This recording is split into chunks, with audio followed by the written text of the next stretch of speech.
It is the beginning of the new normal for parents all across the Metro Detroit area. With schools closed until next month, home learning started today for many students, but many school districts are facing limitations. Paula Tutman joins us, and Paula, it's not what many parents were expecting. No, not at all. And what I want you to do is I want you to think about these core classes: English, math, history, and science. It is critical that students not fall behind in these areas. And educators are admitting that they're doing everything they can to keep them engaged, to keep them learning, but also to figure out how they can possibly make all this work count once they get it going.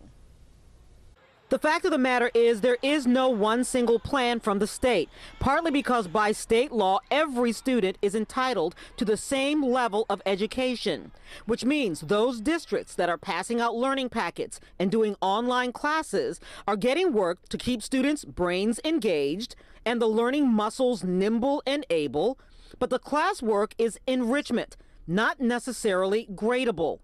We spoke to the Wayne Risa superintendent, Dr. Randy Lipa, by phone today.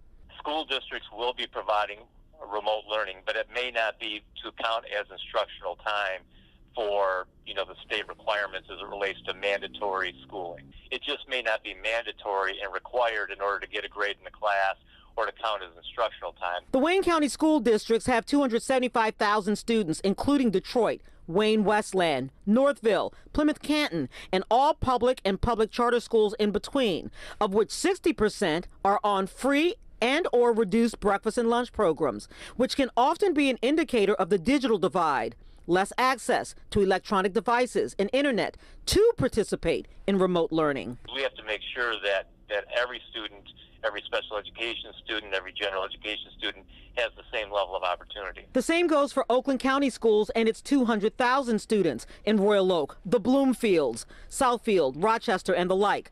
46% of their students are on free and or reduced breakfast and lunch.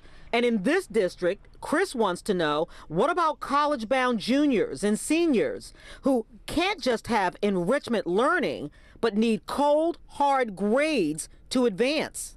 So it's a different world right now, because since they're not in school, how is that going to set them up for the future and get them ready for college? We spoke to Dr. Wanda Cook Robinson of Oakland Schools by phone today.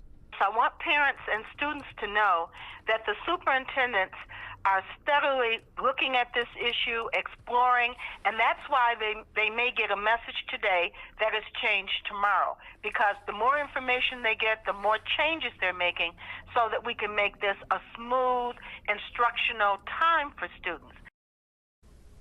Yeah, work in progress for sure. I talked to a lot of decision makers today, and one thing that seemed to be a real talking point is that they're looking for ways to make students whole and to hold them harmless if they're not able to actually get grades. Of course, Karen, that brings up that whole question. Even though they may be able to pass students, do they have the core competency to compete globally without this learning? Again, heads explode because they're trying to figure all of this out. So many questions, and obviously we are just at the very beginning of this very complicated problem. Thank you, Paula. For more on the coronavirus pandemic, go to clickondetroit.com, and that's where you will find links to our coverage. We sure hope that you'll join us tomorrow night for our live special. Dr. McGeorge will be answering your questions on the pandemic. Help Me Hank with the latest on travel, scams, and Rob Maloney with how this is affecting your money. That's tomorrow night at 8 o'clock here on Local 4.